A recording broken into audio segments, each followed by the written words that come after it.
Welcome to Hobby Palooza 2025. Hello everyone, I'm Orlando from A Collector's Dream, and I'm honored this year to be your Hobby Palooza ambassador. This year, we're once again proud to support Signatures for Soldiers, a non-profit helping disabled veterans through the power of sports autographs. As you know, we're accepting donations all weekend long, and for every $10 that you donate, you'll earn one raffle entry for some amazing prizes. The preferred way to donate is through Zelle in your banking app to the email jekofma@yahoo.com, JECOFFMA@yahoo.com. If Zelle is not an option, use PayPal Goods and Services to the same email. Let's go ahead and beat last year's total of over $5,800. This hour of Hobby Palooza is brought to you by the Penny Sleever, who are generously donating 10% of this week's sales at thepennysleever.com to Signatures for Soldiers. The Penny Sleever, as you know, has top quality supplies at fair prices. Enjoy the show and have some fun. Good evening, ladies and gentlemen. Thanks for joining us here on Hobby Palooza weekend. Really very honored and grateful that I was asked to participate. I'm going to try to do my best for the next hour to not only make it informative and fun, but also try to raise money for Signatures for Soldiers. If you're not familiar with the organization, check out their website at signaturesforsoldiers.com. And a special shout out to 4 Collectors. You can check out their YouTube channel, the number 4 Collectors, exactly as it sounds. And that organization, along with some other really great folks, as well as Tim, who's spearheading Signatures for Soldiers, is raising money for a variety of different charities. And if you tune into the end of the show tonight, I believe Tim is going to be on, is going to be talking about how he's going to be utilizing some of the funds that they've been raising over Hobby Palooza. So without further ado, I'd like to introduce my first guest. Welcome, Mike. How are you today? Good, great. Happy to be here, Leighton. Thank you for having me. Yeah, I know. Listen, it's been too long, and I'm very, very happy that we got to connect. You know, I know that if I'm not mistaken, you used to serve, and now you've kind of moved on from that career. Yep. We're going to kind of get into that. And then coming up in about 30 minutes, a very old friend of mine, John, currently serves. So, Mike, I like the fact that we kind of have someone who's, served before. And I know if I had to guess, you're probably a little bit more of an avid collector in terms of like the pre-war time period than John is. But John, who's going to be coming up in about 30 minutes, really loves Mantle. And so before we kind of get into that, just because I feel like, this is the intersection, right, of as far as, the military goes, as well as, our love for baseball cards. So before we talk military stuff and things that are a little bit more serious, could you maybe give us just some background about yourself, kind of like the first time you found out about the game of baseball? And I'm curious, did you like cards before the game of baseball, or was it the other way around, like a lot of us fall in love with the game of baseball and then ultimately find cards? Oh, so child of the 80s. So started collecting, I think it was 1987 tops is like the first like packs of baseball cards like I had purchased. And I think it was more of the concept of I'm from Minnesota, so we're Minnesota Twins fans, like my dad and I. And so, okay, Minnesota Twins fans, they're baseball, and then like they had these cardboard cards you could collect. And I'm pretty sure I had like a collection of baseball cards before I even got to like a baseball game. So I'm pretty much like baseball cards then baseball, but like pretty close in hand of like then started doing little league and playing baseball. And of course, like every kid's like, oh no, I'm going to try to make it to the majors, and just collected baseball cards. And I think really I have always been interested in the older cards than I was like in the modern stuff. I think just because I always kind of like history. And I just like that there was this thing that's like super old that you could own, as a 7-year-old, and like it was this kind of history thing. And so that's very much how I kind of equated, and even to this day, like my baseball card collecting is really a collective of like history, a history of the game, history of the players, and being able to tell those stories and hold a piece of a piece of that history to show to show that. So yeah. Well, I appreciate you sharing that with me. And before, and the audience as well, before we go any further, I would like to plug that we are raising money this weekend for Signatures for Soldiers. And ultimately, Tim, like I said, later on this evening is going to talk about how they're going to deploy the funds across a number of different organizations that they deem worthy to help a variety of different folks, whether it be current and past military. And so if you want instructions on exactly how to do that, just check the scrolling ticker at the bottom. And for whatever it's worth, for every $10 you donate, I know for myself, we put up a $250 gift certificate to the Just Collect eBay store, which, speaking of, Mike, I know there's a bunch of pre-war cards in there. There's some mantle cards, there's rookie cards, so on and so forth. And so I believe if you donate $10, I think you'll kind of get like one entry into that. But furthermore, I believe there's a number of other prizes. So just check out the ticker at the bottom. And, once again, 100% of the proceeds is going to charity and Signatures for Soldiers. If you'd like to check out that organization and what they stand for and some of the things they've done in the past, please go to their website. I think it's wonderful what they're doing. So kind of getting back to center, Mike, it seems kind of you and I have this similarity in that when I was that age, really young, I thought having an old card, I almost felt, of course I thought it was cool, but I also felt like it should be in a museum. And so it really piqued my interest because, I was going to the Museum of Natural History with my parents and, we would do lots of other things surrounding history, but yet, like, we could just we could trade cards. And of course, I didn't have the kind of money to buy older cards at that time, and I'm sure you did, Mike. But tell me a little bit about, of course, because what we're talking about this weekend is Signature for Soldiers. So tell us about your professional career and when you first, I guess, had an inkling as to you might want to serve our country and you joined the military or were thinking about it and then ultimately joined. Yeah, so 18, about to graduate from high school, like everyone, just trying to figure out like what are you gonna do. I had enough foresight that I knew if I went to the University of Minnesota, I was just gonna party and flunk out. And so I was kind of looking for something else to do, something different to do. And so my grandfather was a big influence on me on my mom's side. He served in World War II. He really loved watching old movies, and so I watched those movies with him. And so I kind of grew up with the idea that you go serve in uniform for a couple of years and serve your country. That's just what you do. And generations of Americans had done that. And so I was like, okay, I'll go join the army. I'll go run around the woods with a rifle, play soldier, and make some money. Get some money for college and grow up a little bit, and go back into it. So I joined the army. And I reported to my duty station on September 7th, 2001 in Germany. And so 9/11 happened. And next thing I knew, I was sitting in the berm in Kuwait, ready to invade Iraq. And really was oh, wow, I didn't realize I was going to actually go to war. And so for me, it was very much, I think you join the army, you join any military any military branch out of service to country, selfless service, being a patriot. But you find yourself staying in as long as you may stay in because you love the soldiers you are serving with. You have this obligation, need to serve, especially during wartime. And so I ended up staying in the army for a little over 11 years. I did have a little bit of a break in service because I went to college and became an officer and then went back into the army. But basically from 2001 to 2013, I was in the army. Now I serve in the federal government, and still serving this country, serving the great people of this country. So that's kind of where my career and where my sense of self and everything is built around. And so that's been really beneficial and really kind of given me a purpose. Well, that is very impressive as a young man that you were able to do that, because I can tell you as a young man, I did not make that decision.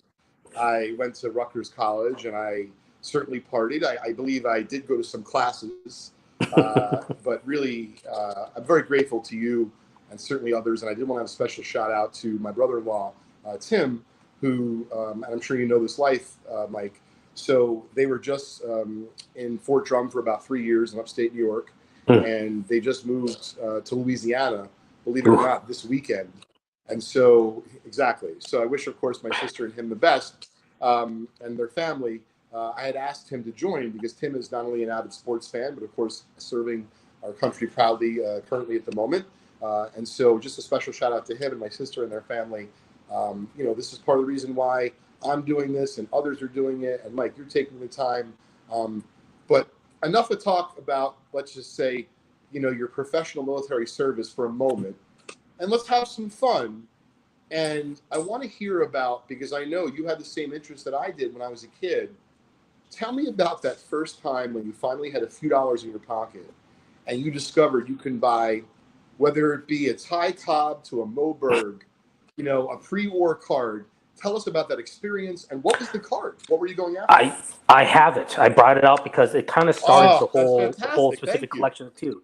So a 1952 Topps Eddie Kazak. I remember I spent all of my allowance money just to buy this card because it was from a 52 top set. And because Mickey Mantle 52 tops, it's the closest, I mean, to this day, it's the closest I'm going to get to a 52 Mantle is just having a 52 tops card. And so Eddie Kazak, I picked it out of the just the box. And on the back, it says his elbow injured by German fire during World War II. Eddie was told by doctors that he would never play ball again. And so that got me, so as a kid as well, I was interested in military history of World War II, still into this day. And that got me thinking oh, I didn't even really think about, because you think about, baseball in World War II, it is, Joe DiMaggio and Ted Williams and the all-star guys. But I learned through my research and everything as part of my collecting is 90% of the 1941 starting lineup, by 1944, all of them will be in uniform serving. And so there is, 599 major leaguers that served in World War II. There was over 4,000 minor league ball players that served in World War II. And so it was just the oldest card I had in my collection when I was a kid. It was connected to the 52 Topps Mantle. And it spurred in me this interest of that there was a connection between World War II and baseball. And then I could own a piece of that history and learn about these players. Unbelievable. Do you remember what or how much allowance you had to sacrifice? What did it cost you to buy? Do you remember? I think I just remember I had a $10 bill, and it was at my local card store, and they had the 500 count box, and it was full of vintage, and I was flipping through, and I saw that card, and I just knew that was a 52 because it looked like the Mantle, and I don't remember what I paid for it, but I remember I couldn't really buy much else. Other than I think maybe got another pack of cards, but that was it. And that was that was a big financial commitment, was the purchase of that 52 Topps card. Yeah. And just to clarify, so you knew that the 1952 Topps Mickey Mantle was from that set, and you figured in your own, mind that, hey, even though it's a bunch of money now, I'm certainly not buying the Mickey Mantle anytime soon. And of course, we didn't know, the way that it was going to appreciate. But you really wanted a piece of that history of being part of that historical baseball set. And then look at the rabbit hole that you went down because of, this card that you purchased as a young man, as a young collector. Tell us about, if you can, because I know we've talked, it's been some time, but I remember you have a very nuanced and a wonderful collection. Before we kind of talk more collecting, I wanted to pause because I would be remiss if I didn't ask you. I know you're a historian. I respect your opinion about this. Do you know enough about the time period around, the wartime, from all the different ball players that served, right? From Teddy Ballgame to Yogi Berra to Jackie, etc. Who do you think was impacted the most in terms of, if so-and-so didn't serve, they might be considered either the greatest ball player ever to live, the best hitter, the best pitcher, but I'll throw it to you because I'd like to hear your thoughts. I think what comes to mind is Cecil Travis. He was an all-star. He's in the display case, but he was like a 3-time all-star. I think playing for the Giants. I might have been wrong. But he fought in the Battle of the Bulge, was wounded, and actually got frostbite on his feet. And then essentially came back from war, never made it, never played again. And that could have been a player, right? He could have been an all-star. We all could have been collecting his cards, but he could have been in the Hall of Fame. but yep, his wartime service prevented that from happening. There's plenty of others. I think a lot of the minor league guys. Here's a good example: Frank Nelson. This is 1946 Remar bred Pacific Coast League. He played for the Oakland Oaks. He served in the Navy, was on the USS Johnston, and everyone who's a history buff wants to read probably the most epic naval battle in the history of the United States Navy.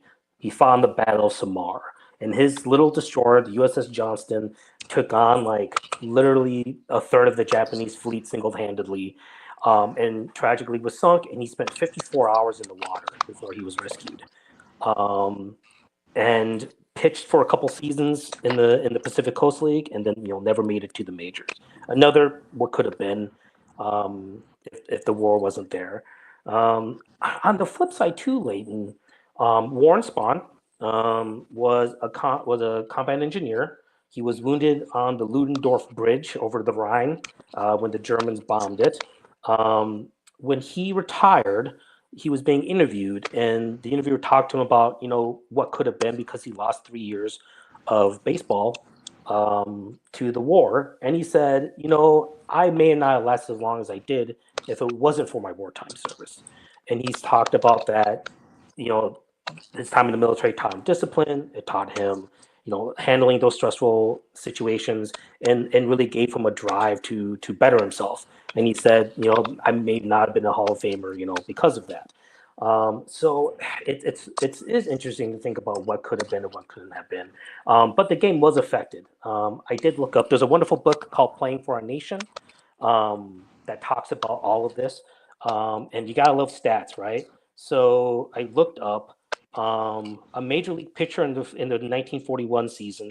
They averaged 51 strikes that season. And then in 1946, the first full season back from the war, they averaged 48 strikes for the season. There was less home runs being hit, less runs being driven in, and less time players just playing in the major leagues. So there was an impact, right? Those guys leaving, having those years of not playing and then coming back in. As well as, dozens of minor leagues were folded after the war as well. They just didn't survive. So it goes both ways, I guess you could say, Leighton. Yeah, I didn't think about that. It's fascinating as far as Warren Spahn, meaning like it's certainly obvious. And I just want to make sure I got is it Cecil Travis? Yeah, Cecil Travis. So, that was a great answer, because I'm thinking, of course, of like all the greats. In other words, would Ernie Banks have had this many more home runs? I'll be honest, I know who Cecil Travis is because of cards. But I would be lying if I said I knew who he was because of being a baseball player. And I love what you do, Mike, is how you intersect your love of not just baseball, but collecting, your serving our country proudly, how you continue to work for the federal government, as you talked. And really, and I know we don't have a ton of time, but I wanted to make sure I pause, because I feel like I'm getting a dissertation, but in an excellent way. This is all very interesting, but also I feel like you and I could have beers for hours discussing kind of like what we just talked about with Cecil Travis. Like, You're right. We could literally be talking about, wow, I need his rookie, and thus, who knows if it's a tough 8 or 9, right? Let's save that conversation for a different day. But you're right. I didn't think about someone who might have been, but literally didn't have the opportunity to do anything coming back. Yeah. And so that's been part of fun of like collecting the collection I have of players who served in the First World War or players who served in the Second World War, and getting those stories. Because a lot of them are just commons, right? A lot of them are just players that you will flip through, that some of you will have, but had just a tremendous stories coming out of the wartime service and like what they did in the country for the country, including some of the Hall of Famers and some of the well-known players, but like just countless of those guys, and just what the game was like back then, right? Robin Roberts talked about one of his teammates, and just said, man, that guy played a lot of shrapnel in his lower back. and that was just the game, right? That was just what America was back then. Was everyone had went and served, and they had their wartime service, and baseball wasn't any different. So yeah, it's been really fun to like go through and dig, and find those stories, and then getting the baseball card and being able to tell those stories and have that piece of history. So yeah, it's Amazing. I'm getting goosebumps because we hadn't talked in a while, and I forgot about some of these angles as far as collecting goes. Let's switch gears for a minute. Yep. And talk about, do you have a white whale right now that you're comfortable sharing, right? Because I don't want, anyone to now all of a sudden try to buy your card and sell it to you for more. But joking aside, we're amongst friends, I believe. You have a white whale, and does that white whale intersect your love of the history, meaning not just baseball, but also historical and military wise as well? Could you narrow it down to maybe a couple for us without being, costing yourself maybe money in the future? Yeah. So I'm also a big Formula One fan. So I collect Formula One, and there is a Formula One driver back in the 30s named Tony Gazzi. And during World War II, he was part of the British Special Operations Executive Branch, basically their version of like kind of CIA Special Forces. And actually, he ended up being captured by the Germans, tortured, and then executed. And he has a like 1933 Italian chocolate card. So I've dug deep and learned about that there was like, like kind of like tobacco cards, but like, for chocolate. And there was just an Italian chocolate card series of Formula One drivers, and that's his only card that you could like get. And so I've been searching eBay and just keeping an eye out to like find this card. There was a couple First World War players that served in the First World War that luckily played in the Pacific Coast League. So like Z Nut is like the one card issue I could get, and so there's a couple players there that I've been looking for. But the white whale is Italian chocolate card. So if you guys find any 1930s Italian chocolate sports cards, let me know. And then I'm trying to think of other cards because I've been pretty good. I've gotten a couple of my last white whales. Something that's not a card but really interesting. Interesting World War II history. So the NFL, the Eagles and the Steelers, 1944.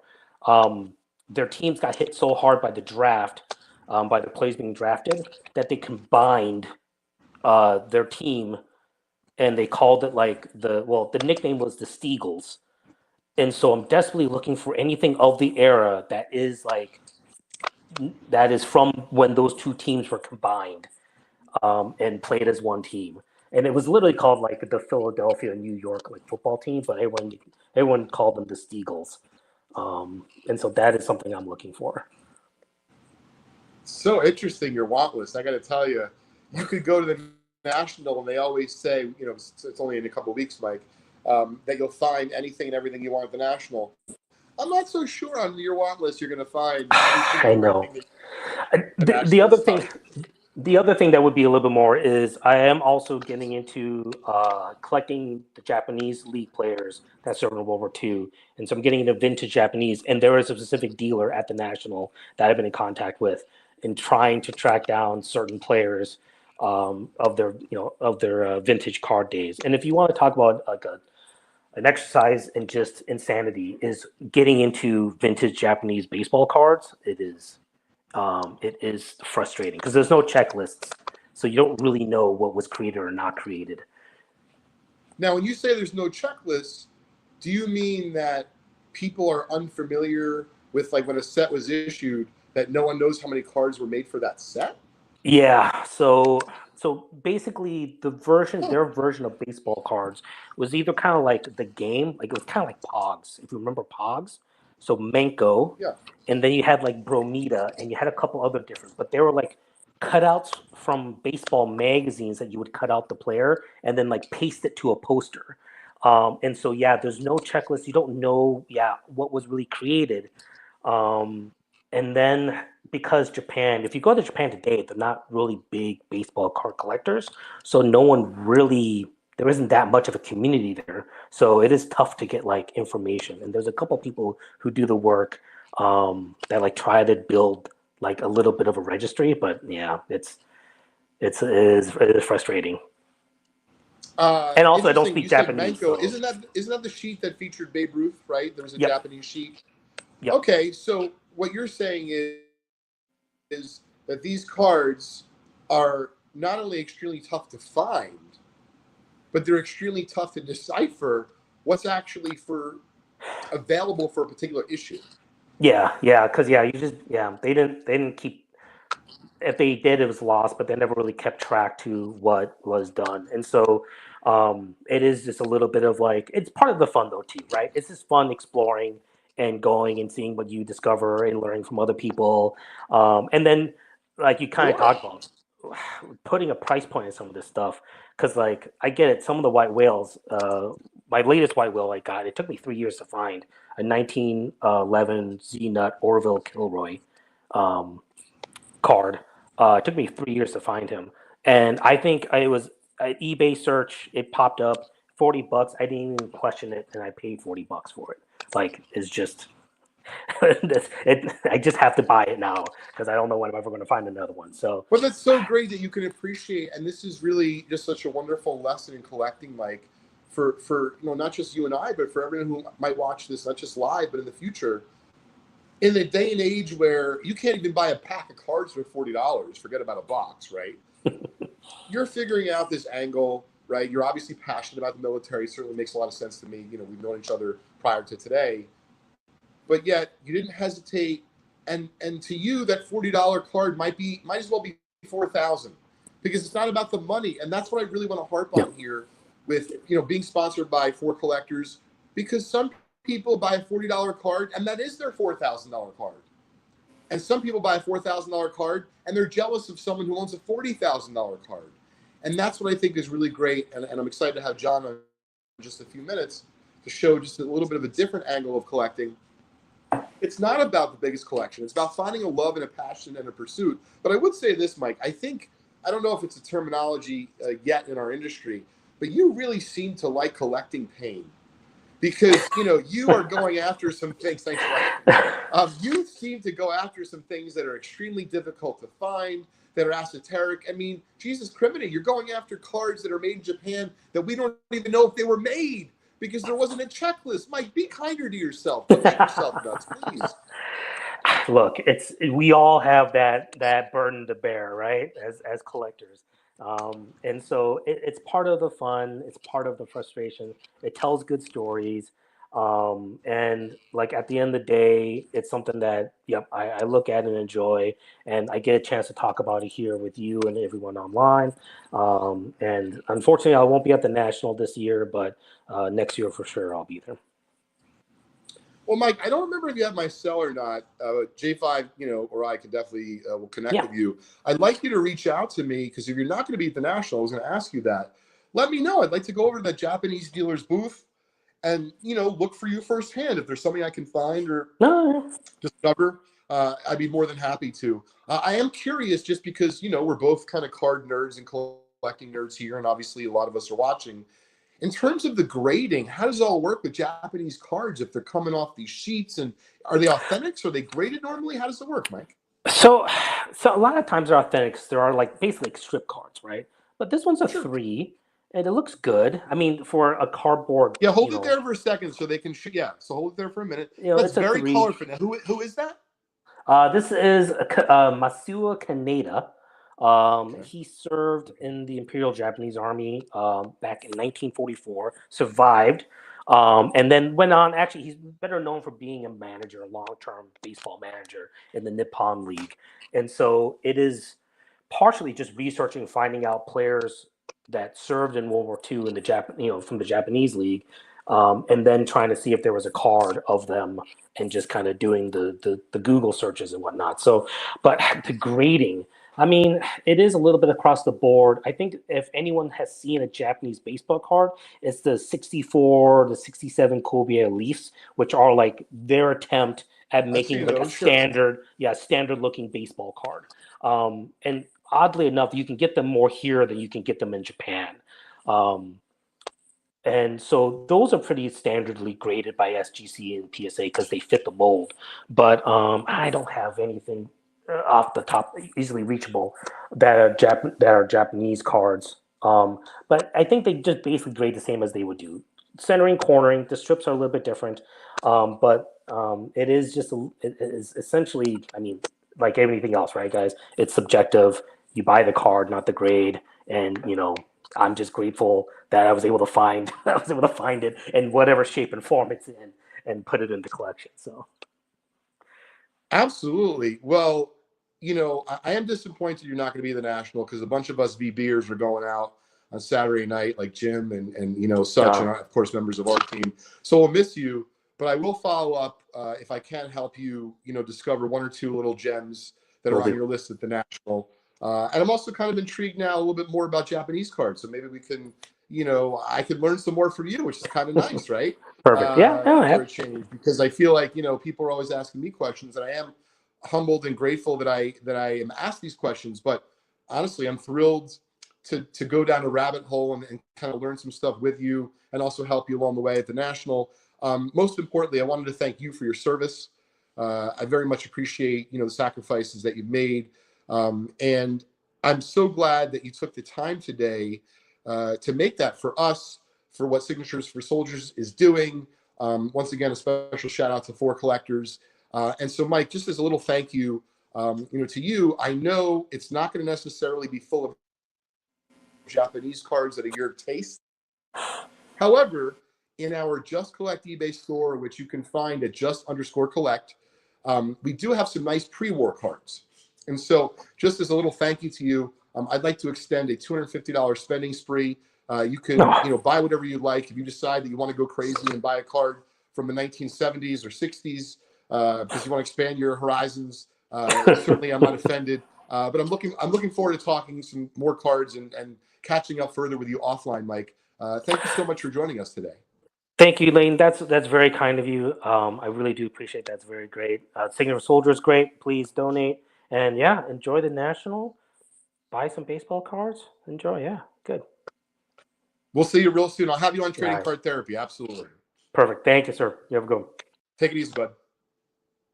All right, folks. So before we bring on my friend John, I just wanted to remind everyone, if you are curious how you can donate, just check the scrolling ticker at the bottom. All the instructions will be there. And at the end of the evening tonight, Tim from Signatures for Soldiers is going to come on the Four Collectors live stream, and he's going to talk about what they're going to be doing with the funds, the different organizations they're going to help. And I know I am going to be participating and watching, so I'm curious. And as I mentioned a little bit earlier in the show, but I want to give a shout out again to not just, of course, my sister, but to my brother-in-law, Tim, who serves our country proudly. I did ask him to be a guest on our show as he's a collector. He's the Giants on us tonight, but we have another wonderful guest just coming up in a minute or two. And so I just want to reiterate, all the instructions are there at the bottom. You're going to be helping Signatures for Soldiers, and then they're going to talk about the different organizations that they're going to reach out and help.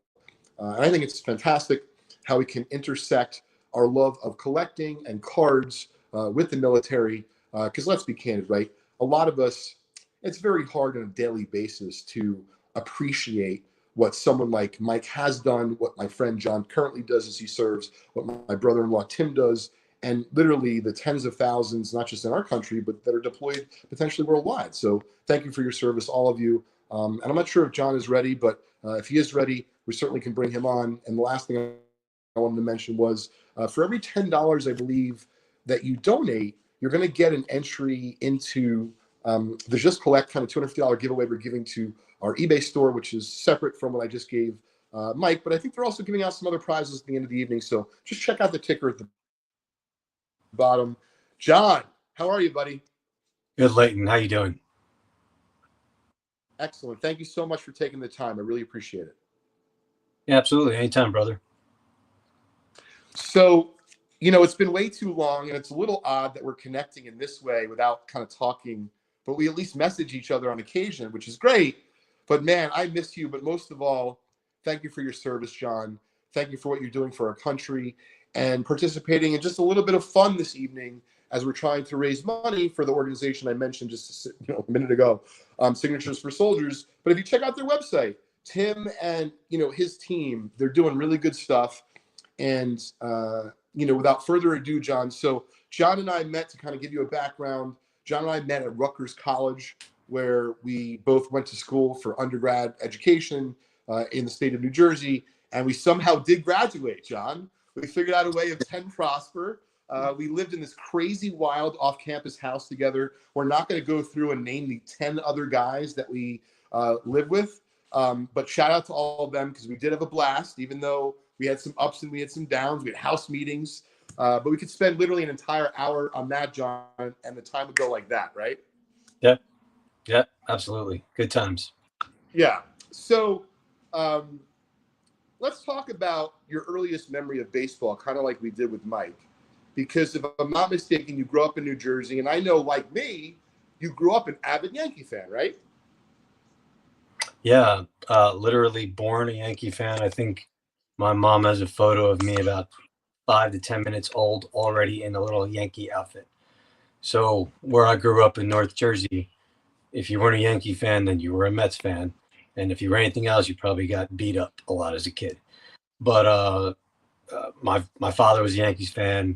My grandfather was a Yankees fan. It's kind of, you're bred into it, so to speak.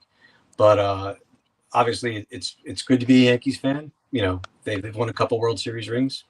I probably went to my first Yankee game with my dad when I was about 7. I still have the ticket stub for that. But yeah, 70s and 80s, Yankees all the way.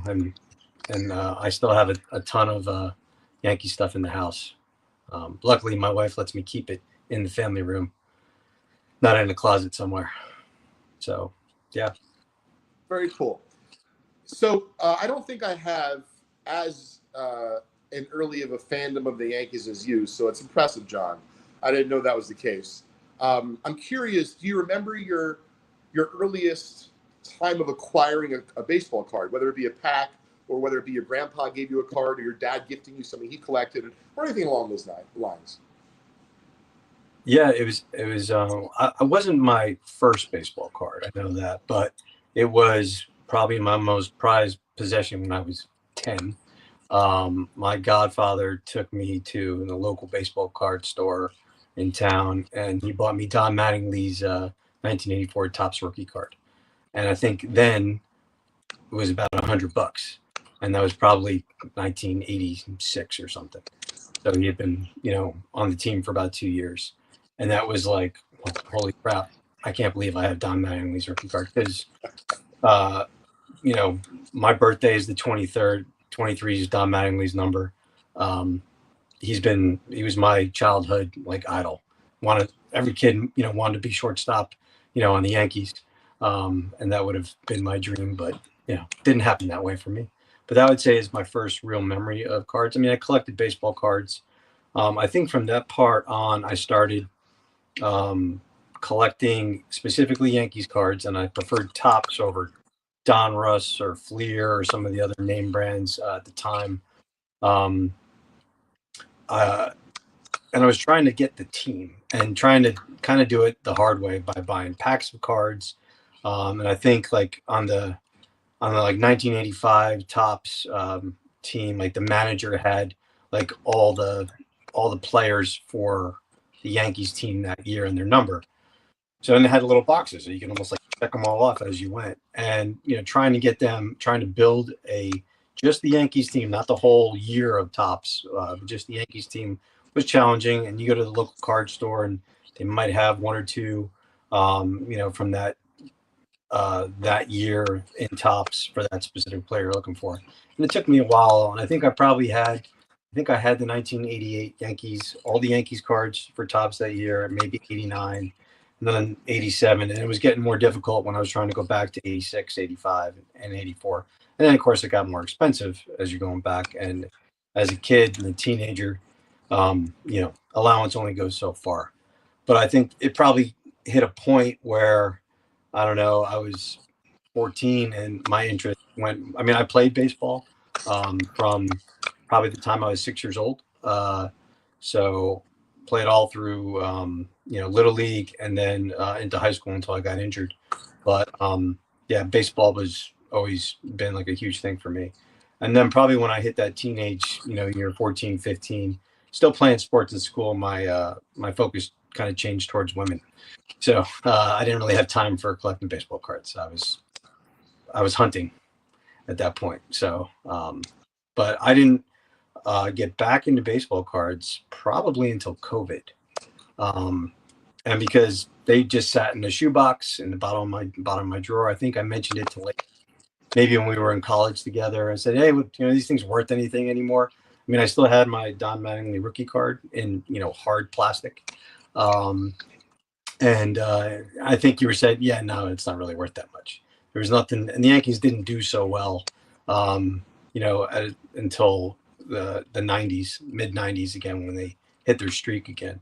So, but when COVID hit, I had a lot of free time on my hands, and I pulled those things out one weekend. I was just like, okay, there's this thing called eBay, and let me put in like 1985, Topps Yankee, this card number, and of course I find it, and it was being sold for like 10 cents. So then I'm like, well, I have like 20 out of 30 cards from the 1985 Yankees team. I was like, I'm just going to buy them and I'll have my 1985 set. And then I'm like, well, I'm going to do 84. And then I kept going, and it kind of got a little ridiculous. I think I asked Leighton for some advice, like, is there an easy way to do this? 5 years ago, and I remember, John.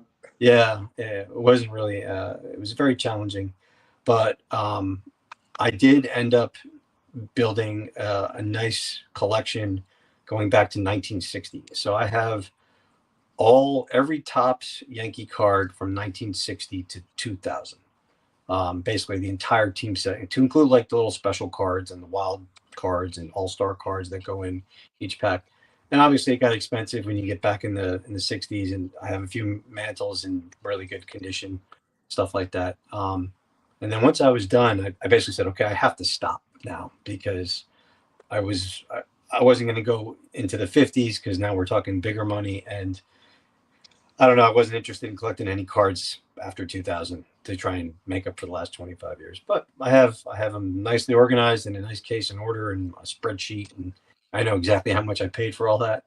So that was kind of where I guess I started in baseball cards, kind of where I ended in baseball cards. But the thing that, as Leighton mentioned earlier, I collect something a little differently. I'm trying to remember how it started, but I have in my family room downstairs 8x10 photos of key moments in Yankee history. So I can give you an example, like Lou Pinella's midair collision at home plate with Boston's Carlton Fisk in 1976. So it's a photo with a black and white matte frame and a black, cheap black frame. But my goal is to get all those kind of key moments autographed. Some of the more, ones that are recognizable would be like Don Larson and Yogi Berra perfect game in the World Series. So I have that in 8x10 photo, and I have both signatures on that. I got some other ones. ALDS 2001 Game 3 was Derek Jeter, the flip play to Jorge Posada, tagging out Jeremy Giambi at home plate. I have that dual autographed by Jeter and Posada. I have Aaron Boone's ALCS 2003 Game 7 walk-off home run off Boston's Tim Wakefield to take them to the World Series. Just to name a few, a few of the diving catches. Derek Jeter on this 12th inning, hit by Red Sox second baseman Trot Nixon, dove like horizontal into the crowd to catch that. And I got a ton of others. I have Mariano Rivera's last day of pitching when Derek Jeter and Jorge Posada came out to take the ball from him for the last time. Have all 3 signatures on that. More recent stuff, I have Aaron Judge's Rookie of the Year photo. I have the photo of his breaking the home run record at 62, but I haven't been able to get him to sign it yet. But my family room is like wall to wall of 8x10 photos of that kind of stuff. And I think that the oldest one I have is of Whitey Ford and Casey Stengel, dual signed, and then another one with Babe Ruth and Yogi Berra, and Babe's in a suit, like he's not playing at that point. And I think it was close to Yogi's rookie year. But yeah, tons of stuff like that. So that's kind of what's been my passion that I've I guess kept up with over the years.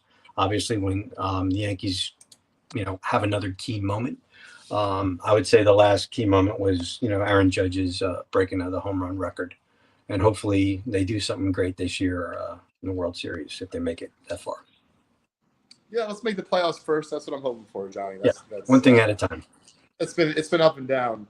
I'm curious because you mentioned some things in there, and you set me up pretty easy for this question I had. How do you believe that your military service has impacted your collecting? Because you already mentioned spreadsheets and a number of other things, but I'm going to let you talk about how you believe it's impacted your collecting and your style. Well, I would say my military service has definitely hampered my hobbies in that regard. I've been in the Navy for 25 years as of next week. And thank you for your service, John. Yeah, appreciate it. So what does that mean? That means I'm gone a lot. That means I'll miss an entire season. If I'm deployed overseas, and even the places I've been stationed, I was stationed in Hawaii for 3 years, and they don't play Yankee games out there. And if they did, it would be either really early in the morning or whatever.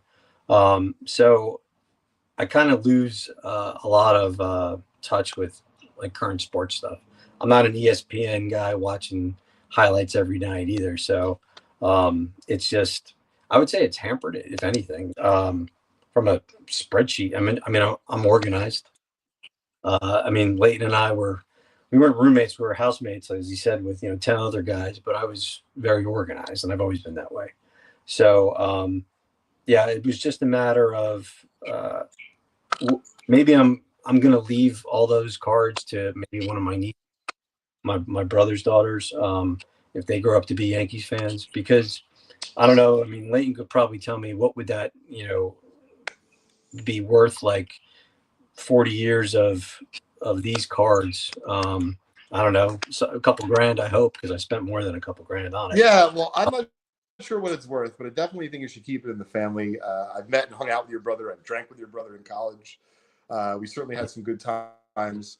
But I really like, John, even though it's a little bit of a different angle than our prior guest, Mike, I really like how, even though, of course, you're talking about how the military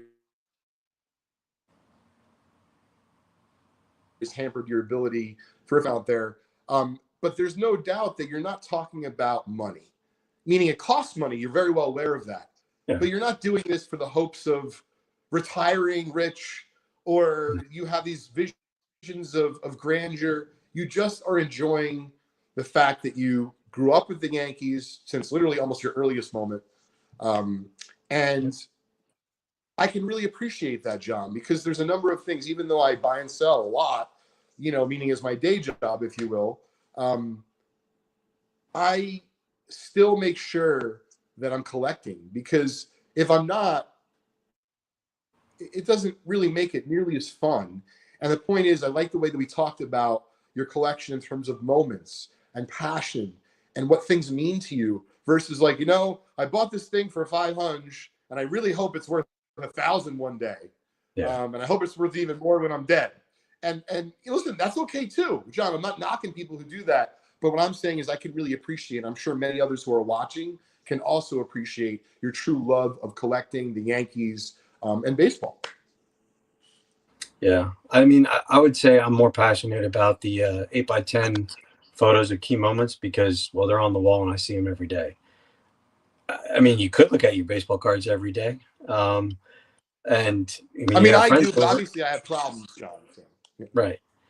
Right. And when friends come over, the last thing they want me to say, you want me to break out my baseball cards so I can show them to you, but you can't touch them. And so it's it's a different type of collection. But I've always kind of been a collector of certain things.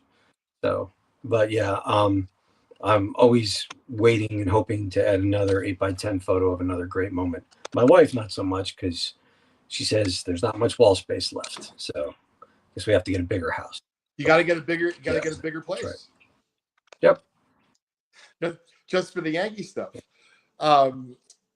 So, with a couple minutes left here, John, I'm curious, as far as the moments go, is there one Yankee moment that you have on your list that you're targeting next, or you're waiting for a new moment to happen? Well, yeah, there's definitely some ones that I wrote down that I don't have that I'd like to get. I don't have a lot of Thurman Munson, and that's really hard to find. Thurman Munson, August 1st, 1973, caught stealing at home by Boston's Carlton Fisk, which started a huge, brawl, both dugouts empty. That is a moment, anything with Carlton Fisk and Thurman Munson and a fight at home plate, that's a good Yankee moment. And speaking of fights, because I want to make sure I tell a quick story here. I would be remiss if I didn't, John. We had such fun in college. So you tell me what you feel comfortable with here, but I knew you were destined for the military, just like you knew I was destined to do something in sports and baseball cards, because I had cards all over the place in our house, at least on the lower floor. Thank God you didn't live on the lower floor. And then, thank goodness, when we had parties, which, by the way, were out of control, because it was an off-campus house. We had hundreds of people. We had a band one time. And if I'm not mistaken, John, you proudly put on a security T-shirt, like our first party, and I think you work security, right? Yeah, and I was a bouncer at one of the local bars. So yeah, Olive Branch, baby. I remember. And I did have served briefly in law enforcement before I went into the military. So yeah, I guess I was destined to do that kind of stuff, so to speak. Yeah. Well, I'm very grateful that you have, John, the joking aside. I have some great memories, of course, and I hope that the next time you're in Jersey, we can connect at the very least over some good Ralph's Pizza, maybe in Nutley. Yeah, that'd be great, brother. So let's finish up with this last thing here. You said your Yankee team sets go back to 60. Have you started getting, any cards or any mantles from the 50s? Nope. All right. Well, hopefully one day. Yeah. What did you say? I said I had to kind of cut it off there, because if I went to 59, then I'm going to go to 50. And that's like another 10 years of trying to get all those Yankee cards from those top series, which is a lot of cards and a lot of money. And to get them, at a good quality of the cards, it would take a lot of the free time that I don't have much of. So that's kind of what it comes down to, is when I'm not working, what am I doing during my free time? And besides, food shopping, laundry, normal house stuff, going to the gym, and it's just like, okay, there goes my weekend, back to work. So yeah, it's hard. I'm more of an outdoor kind of guy for hobbies. I scuba dive, I skydive, I run, I'll do anything outdoors.